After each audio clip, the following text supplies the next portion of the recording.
Ciao, let's make blistered tomatoes. First, add extra virgin olive oil to a frying pan.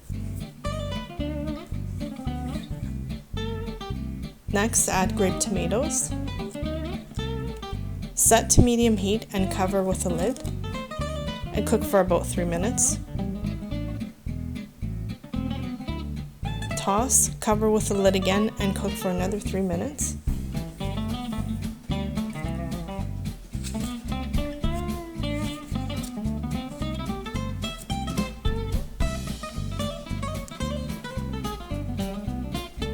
Now sprinkle with sea salt.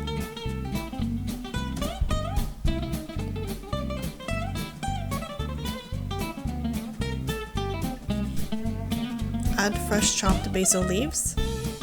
Buon appetito!